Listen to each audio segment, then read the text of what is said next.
Coming up next, economic specialists from East and West Berlin talk about the economic issues posed by German unification. Our guests include a banker and a businessman from West Berlin and an economics professor from East Berlin.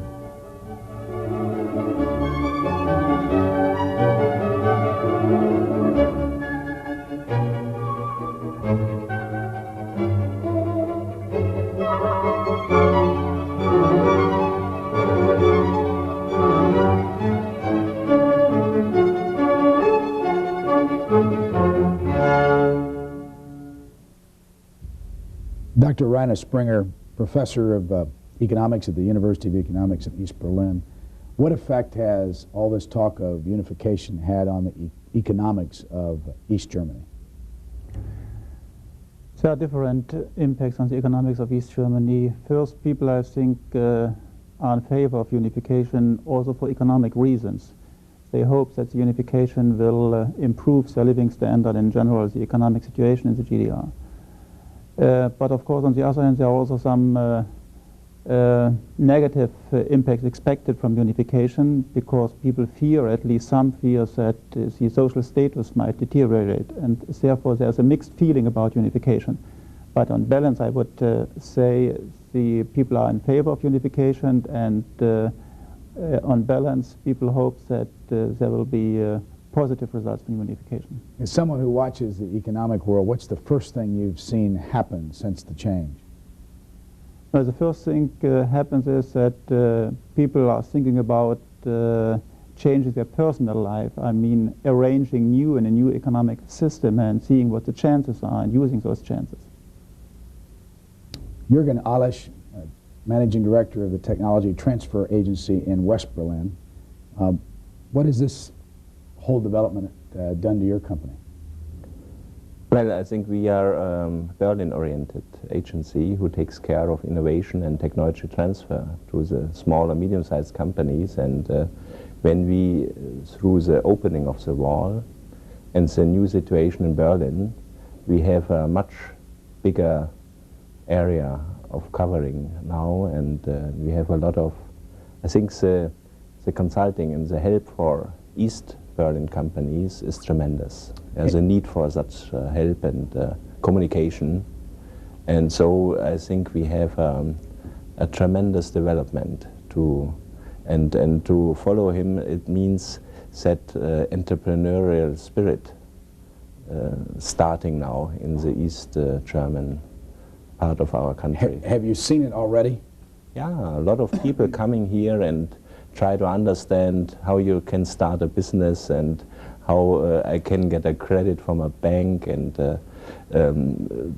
they have a lot of ideas how they can do their own business. And this is quite new for Germans. What's the first thing you tell them? To look at other companies, to look at good examples, finding partners, not tried by our own, because 40 years of a very restricted economy don't create too good entrepreneurs. So our idea is that we bring them to partners and bring into West Berlin companies, that they can have a picture and have a look at how a company works. And I think the example is the best way to show how to do it. Dr. Bernd von Arnen, Managing Director of Deutsche Bank, Berlin, how has this whole development affected your life? My life as a banker has affected in a way that I've never been so busy. My life, as Jürgen mentioned, we have been visited basically from the day one on by young and new East German ventures who want to become middle class, medium-sized companies who want to set up their own shop. We are willing, and we are talking to them. We are helping them. We are financing them, and helping them with, as you mentioned, Jürgen, with the basics, telling them what it takes to set up a new company. Can you give us an example of a new company that's being set up through a loan from your bank? Well, one example, I mean, very simple example, we financed an ice cream truck for a company in the vicinity of Berlin. Another example, we had a family-owned company, third-generation family in the building industry, obviously very restricted under the old, in the old world, so to speak, who now decides that he wants to set up, sort of increase, improve, and we are financing a crane, an excavator, 2 trucks for him. He and his wife, and I think they have 10 or 12 people, and again they are in the vicinity of Berlin, want to make use of this tremendous need for rebuilding, restructuring, reconstructing in Berlin, in East Berlin, and in the GDR in general. This may be an unfair question to you, but as a professor and someone who's from East Berlin, what would Karl Marx think if he came back today and saw all this?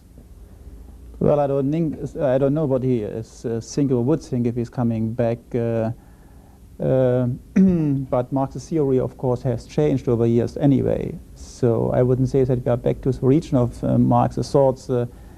But I think the history has shown that the nationalized ownership of the means of production doesn't produce the same results as the private ownership on the means of production. I think that's the basic difference which history has taught. And so all the socialist countries, or the former socialist countries, have come to the point where they are changing their ownership structure. And I think that's the key to the changes taking place in socialist countries and also in the GDR. What is the University of Economics? The University of Economics is a school which trains students in all fields of economics, preparing them for taking jobs in companies or governmental institutions. So the school is training also managers for the economy in the GDR. Were you, and this may be unfair, but were you forced to teach things you didn't want to teach under the old situation? Not me personally, because I'm a professor for international marketing. And my problem in the past has been that I have to teach international marketing in an environment of a planned economy. So my problem was to combine a planned economy with the marketing tools. But because I trained students in international marketing, managers for foreign trades, the problem was not so, or was manageable, let's say. Of course, we have other topics which we dropped totally, and we have professors which, who don't know right now what to train and whom to train. So, for instance, professors for Marxism-Leninism or the history of the Social Unity Party and something like that. What are they going to do? Well, it depends. I mean, on their own qualifications. They might be retrained, or they have to find another job. Has this been tough on some people that you work with? Sure, personally it has been tough, because all changes are not free of hardships, I mean. Let me go back to some of our friend here from the Deutsche Bank of Berlin was telling us some examples of people that have gotten loans. Do you have some specific examples of new businesses that are starting up that you're helping?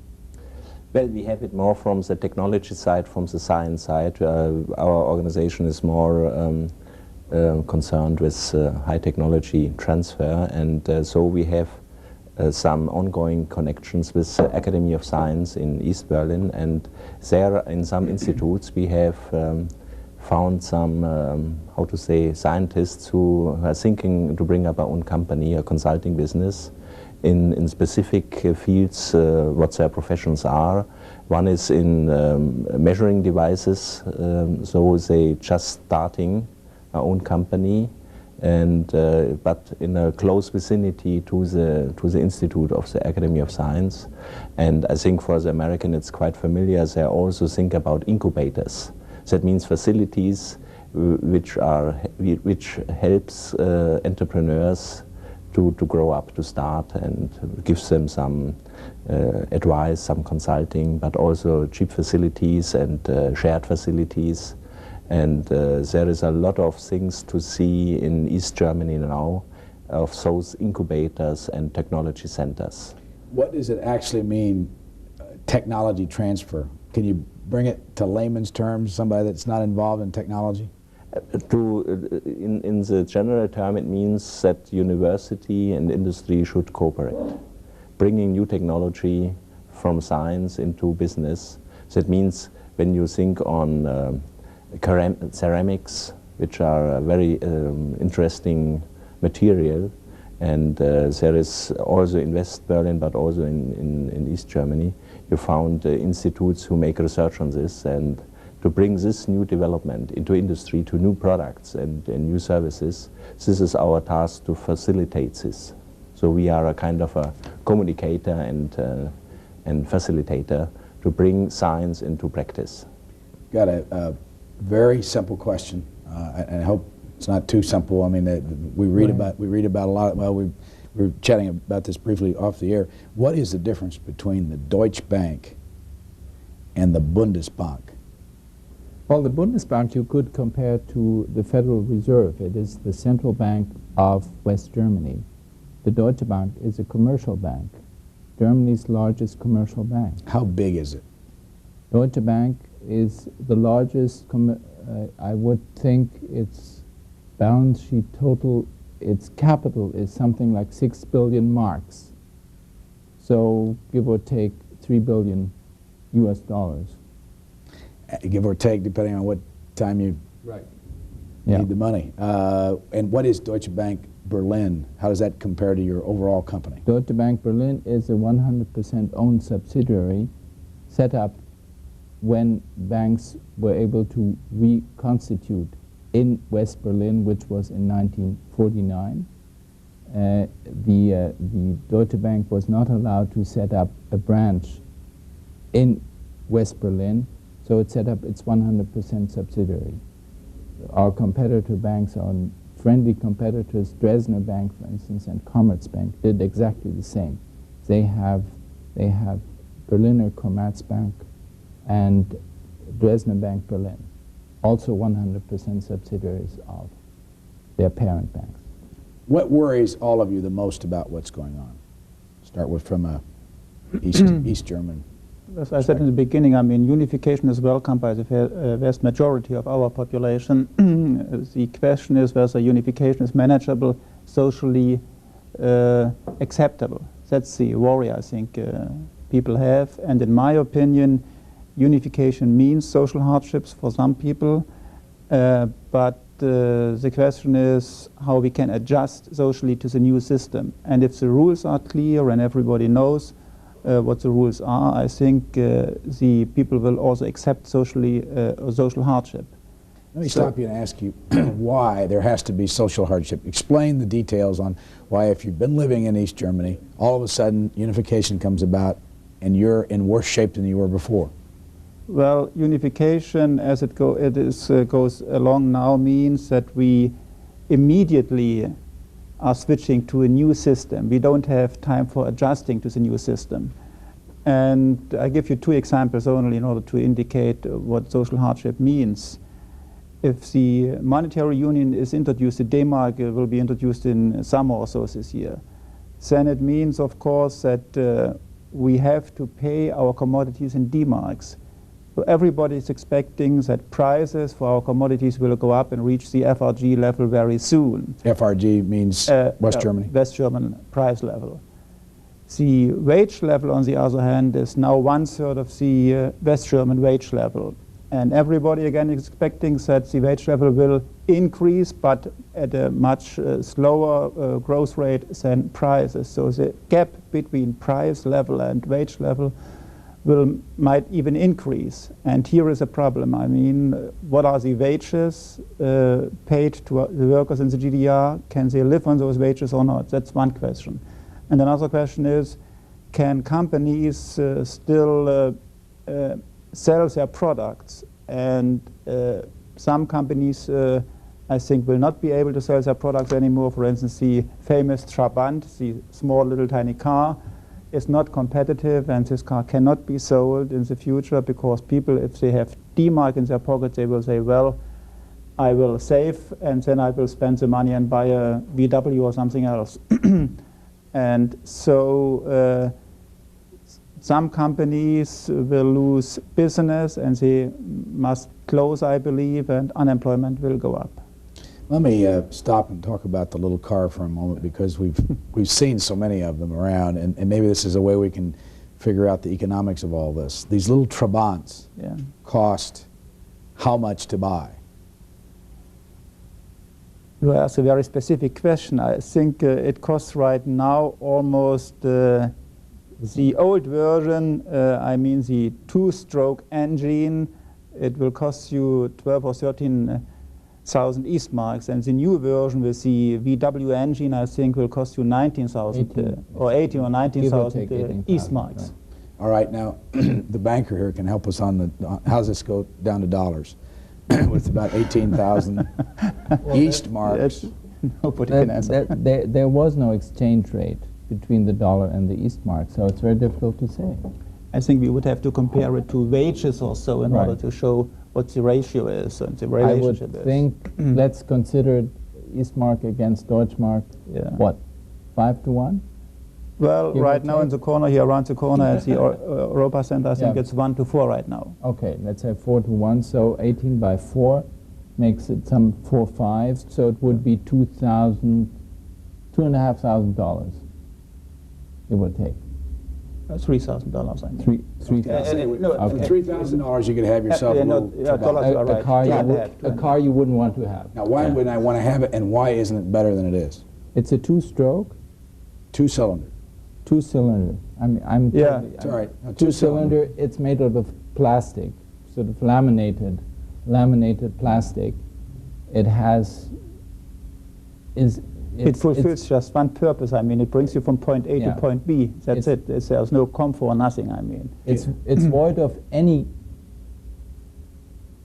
gadgets, even necessary gadgets that you can think of. What will happen to this car in the future? Nobody will buy the car. Now, you're saying that the Volkswagen people are going to put an engine in it? Yeah, but still it's the old car. It's just a new engine. I mean, a new engine that doesn't really fit into the car.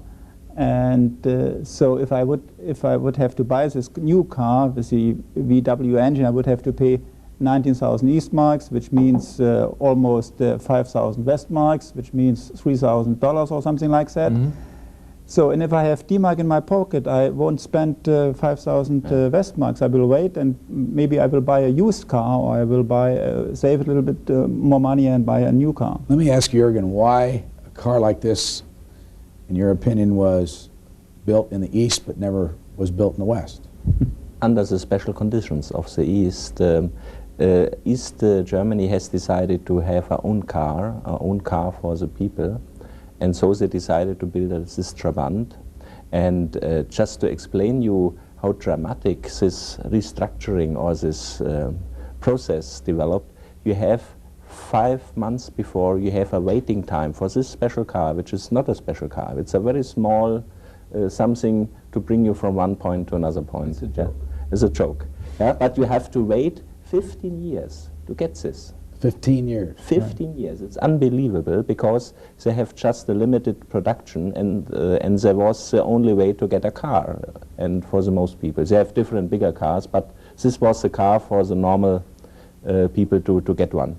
And in the meantime, these dramatic changes, they cannot sell it anymore. Yeah, you must believe it. 5 months before, it was a waiting time of 15 years, roughly, and with this opening of the wall and with the possibilities to buy used cars from East Germany, from West Germany, they have a dramatic going down of production. You can buy the car now immediately. Immediately, yeah. You can buy it now. Yeah, right now. You could go over and write a check for $3,000. The expectation for the D-Mark has changed the buying behavior completely. And it also shows that the idea for a relatively small country like East Germany, with 70 million people, it's not a big market for a car. So it's for the West European automobile producer very easy to fill this market. Yeah, so it's not a good chance to have a special East German small car to build, because the market is full of other possibilities. The Italian can do it, the French can do it, the Spanish companies can do it. So this is a big problem. It shows how now competition comes in, and people look at the prices and said, look, for this price I can get a used car, for this price I can get a new West German car. Why I should buy a East German car to a much higher price? By the way, if somebody came into your bank right now and wanted to finance one of these Trabants, would you give them a loan? We wouldn't even think of it. We would not finance a Trabant. No, we wouldn't even dream of it. And I can't imagine anybody from the GDR would come in and ask for it, because I think they're happy to get rid of it. What does this say? Are there other examples? How long have you lived in East Germany? All your life? Well, all my life, I mean, as a matter of fact. Are there other examples of goods that have been made in East Germany that are, and I assume you laugh at the Trabant. Have you ever owned one? No. Well, yes, I owned one 10 or 15 years ago when I started driving cars, so it was the cheapest car to get.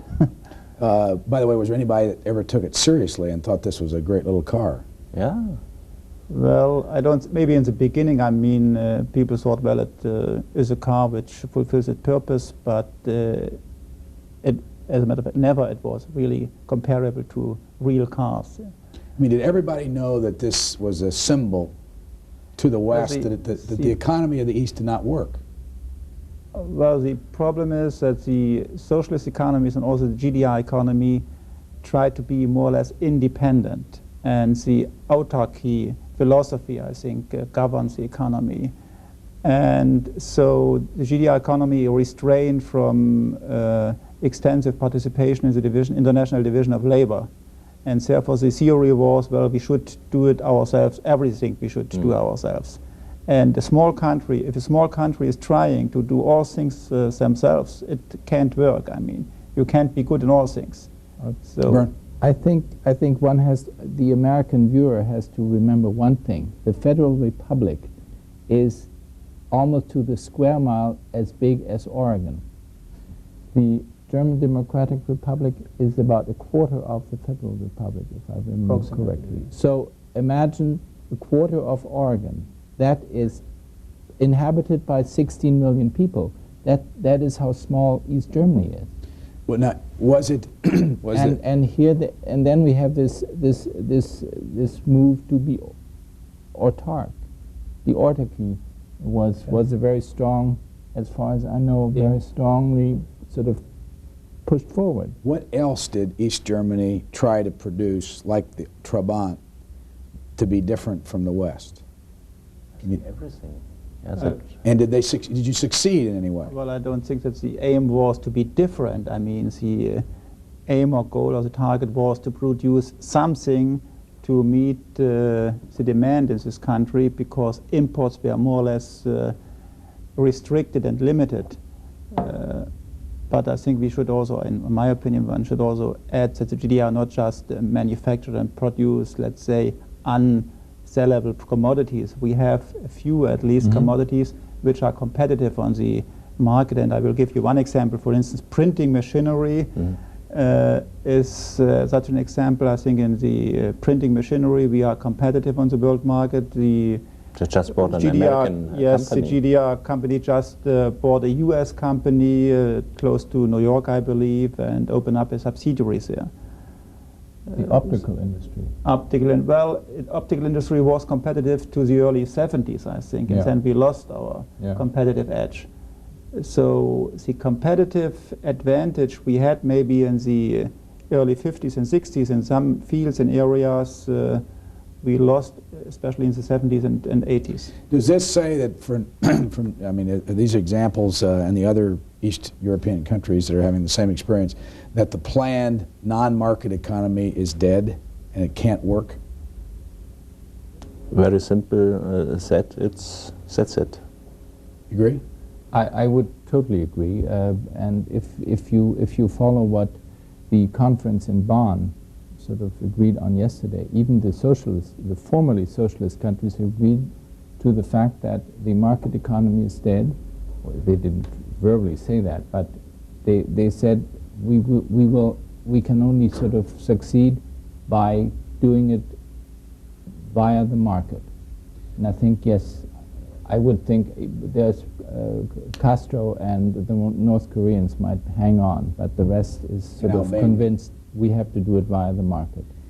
Do you sit around your boardroom saying this is the greatest thing that could ever happen to our bank?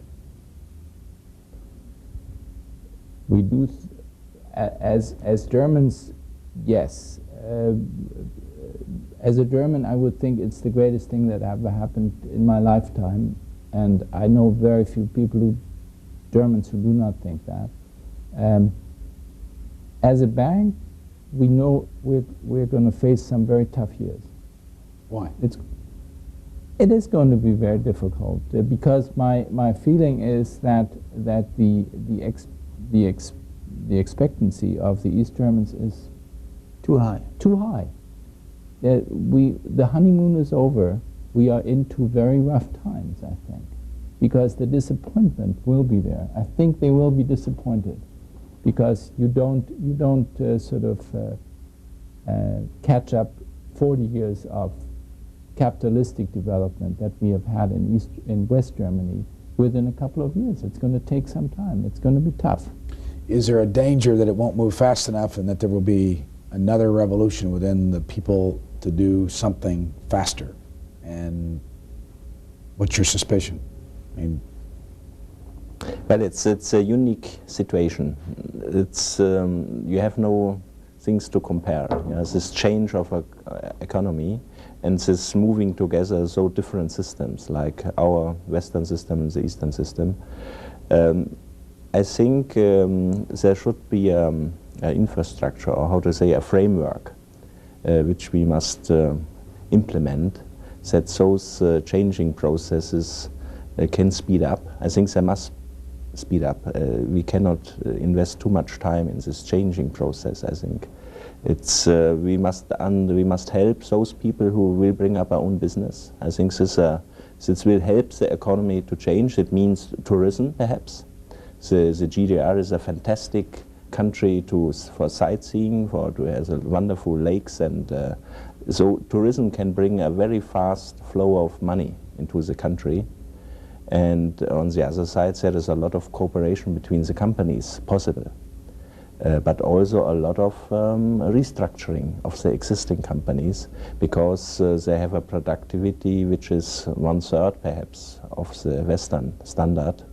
So it brings problems for those people who are working there. there was an article in one of our papers, and it may have been in the International Herald Tribune that I read it, but it was published in either the New York Times or the Washington Post, in which it said that East Germans are used to going to lunch in their factories and never coming back to work, and that the time that they leave for the day could be as early as 1:15 in the afternoon, and that since this changed, that it's been hard to transfer to an 8-hour day.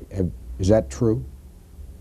I think it might still be true, but the situation has changed, and for instance, people went to the hairdresser during working hours. Now they have stopped because they fear they might be fired the next couple of weeks, and everybody expecting that some companies will be closed, and or at least that the employment will be reduced, and so then people would have to be fired. And so people are very cautious right now. They stick to their workplace, they work harder or try harder or so. It's the circumstances already are working in the direction of more efficiency, I would say. By the way, any sociologists studying this closely, that any of you know of, where they're watching this change? Yes, in my country at least, some sociologists are using the opportunity to make field studies for the first time.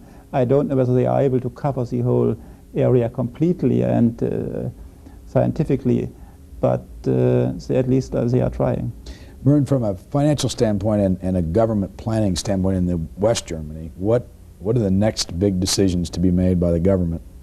And I assume the Bundesbank, because you see these stories on whether it's going to be a 1-to-1 evaluation of the East mark and the West, the D mark, or 2-to-1, or whether the first 2,000 you're going to get so much. What's going to happen there?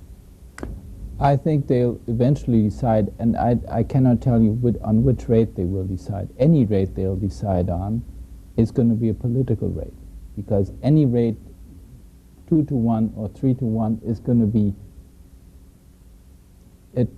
trying to help the East German economy.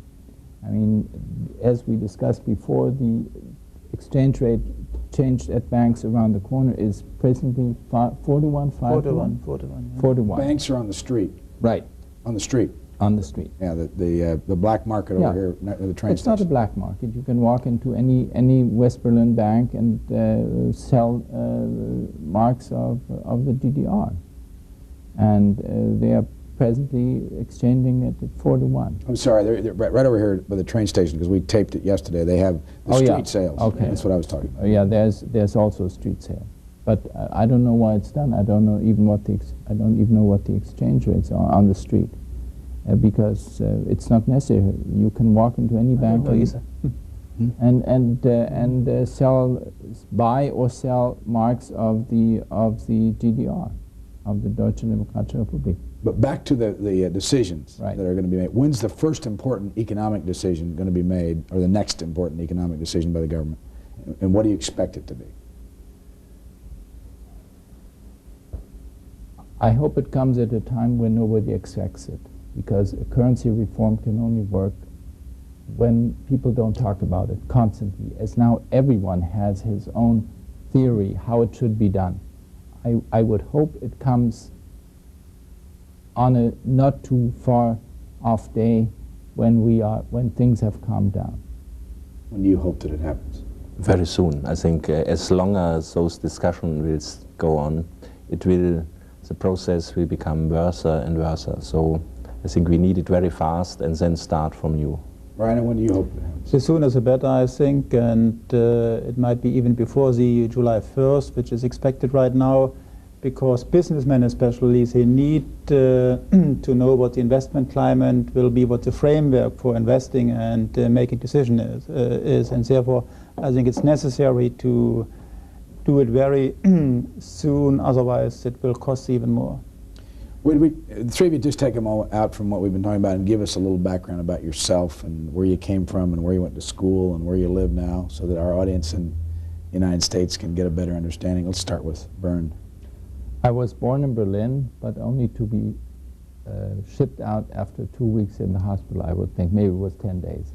I grew up in what is now the GDR until the end of the war. Then my father was a prisoner of war in the Soviet Union, moved my 3 brothers and myself to West Germany, to Bremen. I grew up in Bremen, which is in northern Germany, and I studied in Munich and in Hamburg. I spent my most formative years in the United States, namely 12, in New York. And I've been in Berlin now for almost 5 years. And what did you do while you were in New York? I worked for a bank which is partly owned by Deutsche Bank. Jürgen? I was born in Salzburg, in Austria, which is most familiar to the Americans. And I grew up in a small town nearby in Germany, in Bad Reichenhall. And I started studying here in Berlin. Berlin was a very strange place at this time, in the early 60s. The wall was just fresh built, and but for me it was the longest distance from at home. So. Yeah. Now, Technology Transfer Agency is how big? How many people work for you? Okay, let's just finishing my career. So I studied here at the Technical University, and I stayed here in Berlin. And later on, I grew a Berliner. And at the university, my business was after my studies to bring technology to develop technology transfer, cooperation between university and industry, which at this time we learned from the MIT in Boston, which was a partner university from the Technical University. And later on, I take the opportunity to take over this technology transfer agency, which is a regional-oriented company who helps smaller, medium-sized industry for in the field of innovation and technology transfer. We have the size of 25 people, and yeah. Rainer. I was born in Silesia, the so-called Polish West Territories, or the former German territories, quarrel going on as the border is concerned. And my parents had to move before 45 to Germany, so we stranded at the end near Dresden. And I grew up in Riesa near Dresden, and then I studied here in Berlin, the University of Economics. And after finishing my studies, I stayed with the university and wrote my dissertation, and then I worked 6 years or so for the government. I was commercial attaché in the embassy of the GDR in Washington. So you've all had, have you spent much time in the United States? Yeah, a lot of times. What with all of your background and knowledge of the United States, let me ask you about from what you know of the situation, what should the people in the United States do, if anything, about what's happening here in Germany or in Europe, and what just your overall feeling about what America should know about this, and do you get a sense that they understand what's happening?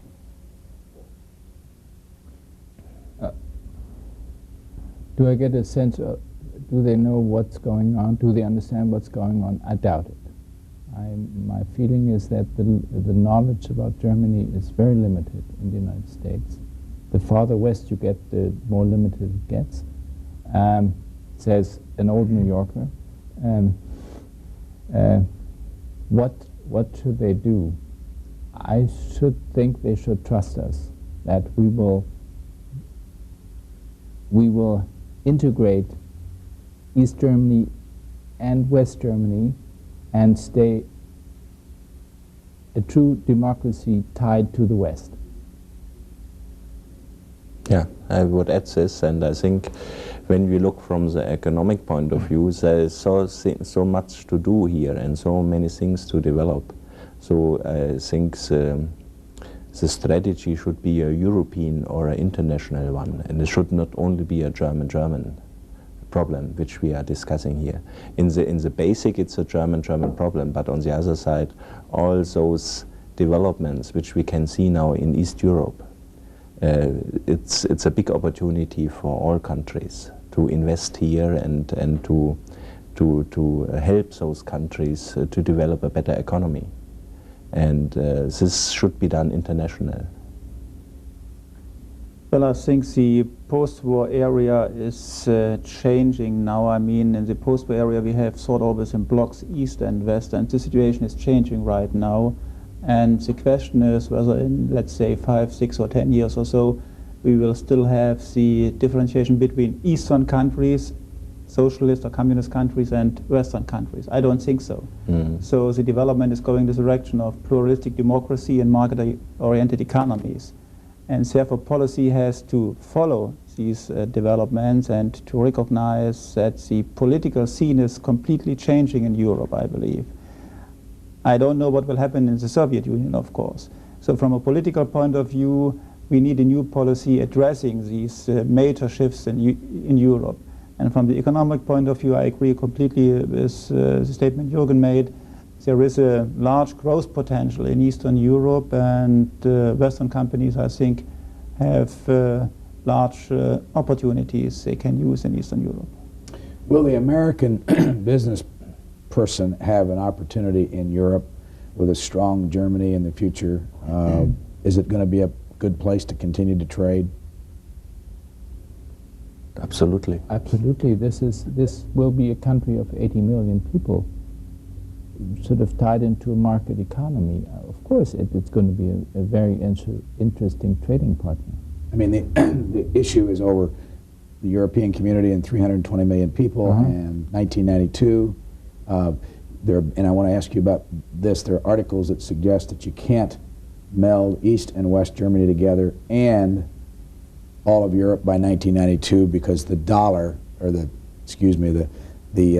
mark and the EQ or whatever form of monetary unit you want to use can't handle all this. I doubt that. I mean, if you look at the latest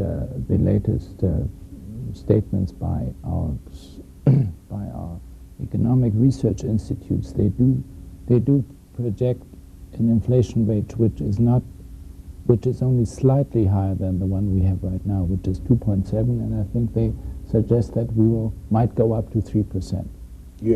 West Germany has a 2.7 inflation Right. right now. Is there such a thing as inflation in East Germany? Hidden inflation, I think we have experienced. So you had the money and you couldn't buy commodities. So there was a shortage of commodities, and therefore there was a deflation of money, of course. And back to the American issue, the goods coming from America to Europe now. Can you give us an evaluation of the quality?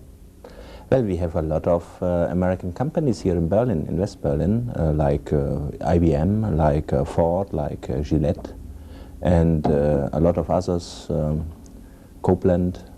So I think this should be expanded.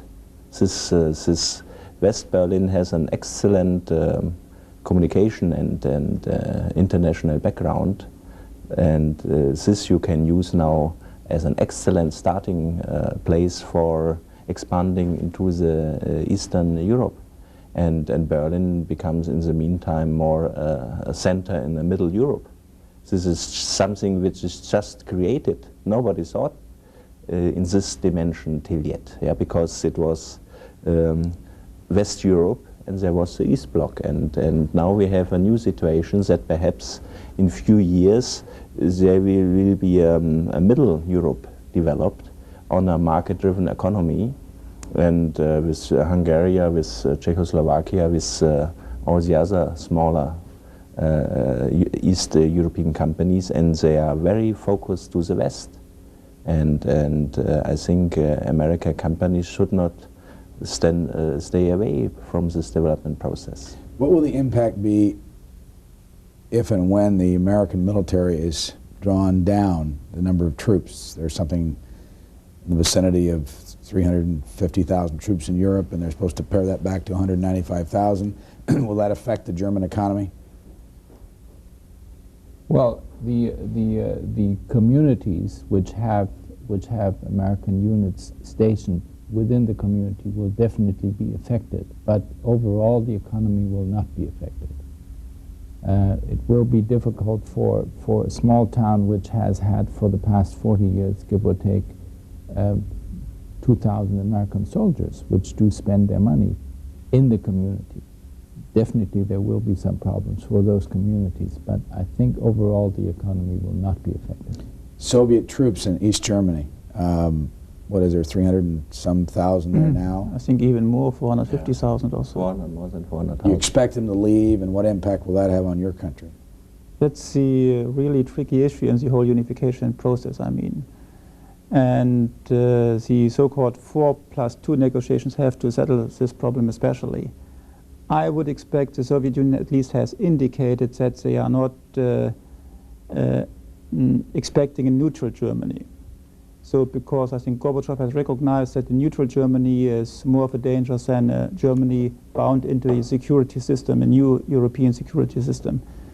So what I expect is that united Germany might stay in NATO or become a member of NATO, I mean the eastern part of Germany too, but that the united Germany is at least limiting the military engagement in NATO, or even dropping military engagement and restricting to the political activities of NATO on the long run, I mean.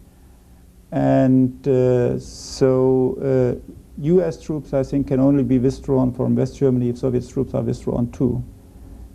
And I hope that Gorbachev stays in office so that he can manage to negotiate the withdrawal of Soviet troops. If there is a political turmoil in the Soviet Union, then of course nobody knows what will happen to Soviet troops here and how they will react to political changes in a united Germany.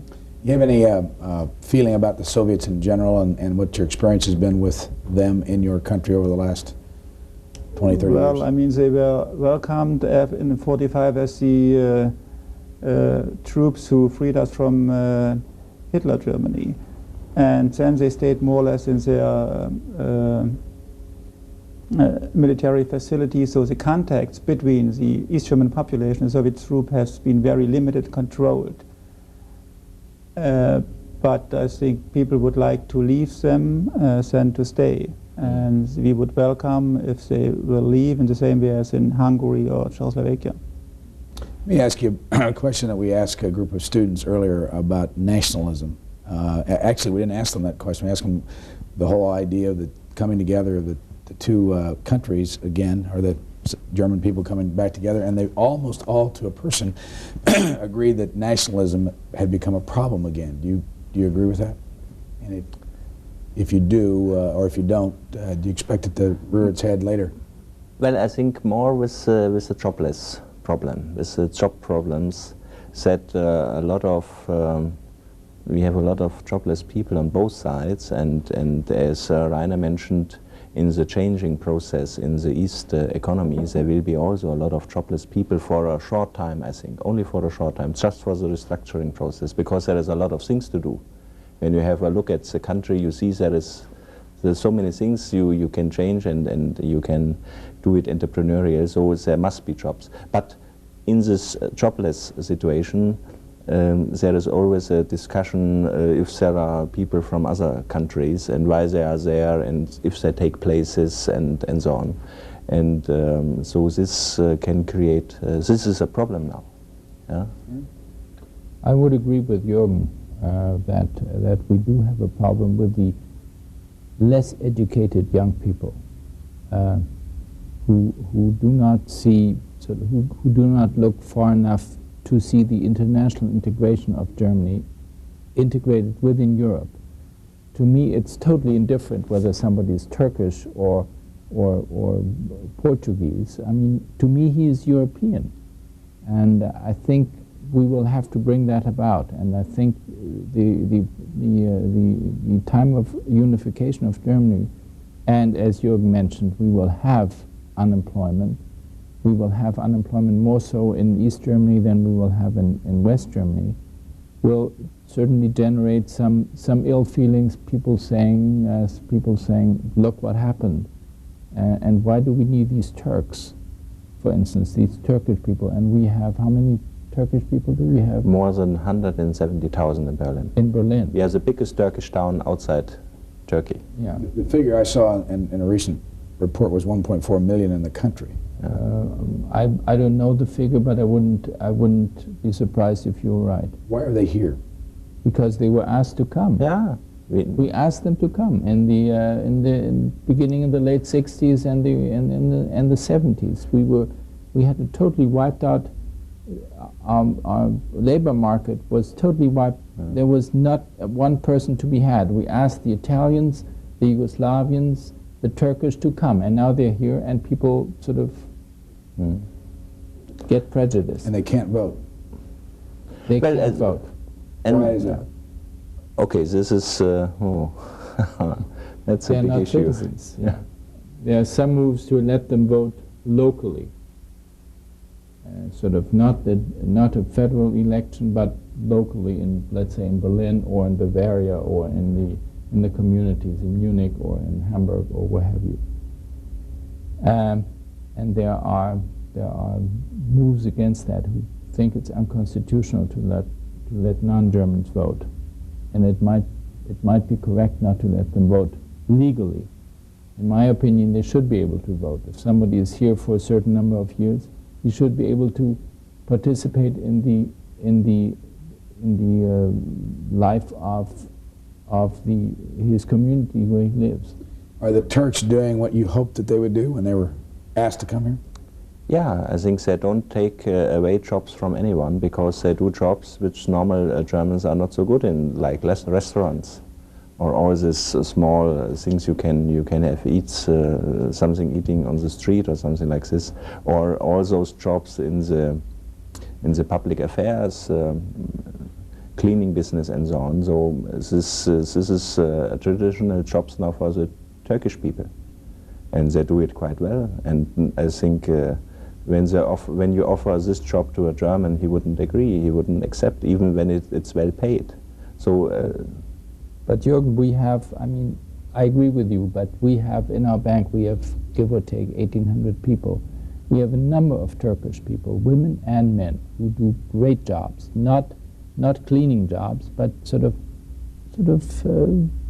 bank jobs, as anybody else does. And we have deputy branch managers. We have they were, I don't know, I think they were born here of Turkish parents. They do speak Turkish, so we have many Turkish customers, and they're doing a great job. And nobody of their peers within the bank thinks of them as being Turkish. I mean, come on. They're just there, and sort of they're being integrated. What's the unemployment rate in the country today in West Germany? 8 to 9%, I would think it's 8 or 9%? Close to 2 million people unemployed, but the unemployment rate, I think, is around 8 or 8.5%. What's inflation? It does 2.7. And in East Germany, is there such a thing as not having a job? Well, we are counting our unemployed people right now. We have started to count them, I think, and right now the figure is roughly 40,000 people unemployed. But the economy is structured in such a way that you have employing people who do not a full-time job. I mean, they are there, they do something, and they get a salary, but you wouldn't need them, I mean, in companies or so. So this figure you can't calculate or measure, actually. So the official number of people unemployed is 40,000 right now. Is there anybody here that doesn't think that unification will happen? Hearing nobody against it. Let me ask though. If it's going to happen, then you go back to the situation in East Germany. And the problems you're going to have, do you think that having lived under the society you've lived under for the last 45 years, that East Germans' mentality about work and about products and about consumerism is going to take a long time to change the attitude? Well, I don't think so. People will change very quickly. Of course, it's different from people to people and worker to worker, but we are one culture still, and the relations to the Western culture and West Germany especially has been very close. We watched the West German TV, we read West German papers and so on. So we are not so far away from the West German system as you might think. Of course, we have to adjust. But I think if people are merging, and if we have companies in which the workforce is merging and managers are coming in from West Germany or workers are coming in also, you have a manifold flow of technology transfer, and people will adapt very quickly, I think. If all three of you could have exactly what you want to happen over the next couple years, walk through that process of how this would work. How can you avoid the unemployment in East Germany, for instance? I don't think you can avoid the unemployment. As mentioned before, East Germany has approximately 25 to 33% productivity. There is an official rate of 0 for unemployment, but once the market economy sets in, there will be anybody managing a company will immediately say, why do I need 2,000 people? 1,200 are quite enough, so 800 people will be unemployed. So my feeling is that East Germany will go through a very difficult time. We will have to sort of put in a network so people don't fall into an abyss. I'm very optimistic about that things will happen within 5 or 10 years. We will talk about it, but we will be also economically one unit, having the same kind of wealth and having the same kind of well-being as we presently have in West Germany. Is your company willing to pay more tax if it has to in order to make this happen? I cannot speak for my company. I personally would. That's your position. Yeah, I think this, it will cost money. Yeah? I think there is a discussion, there's a lot of political discussion now on this unification process, and this is not so good for this coming together of these different countries, because you find always some political tendency. Yeah? When sometimes the old parties in the East, they always handle this jobless problem and the social security problem very high, yeah? And they give bad examples what happened to the people when this unification will come.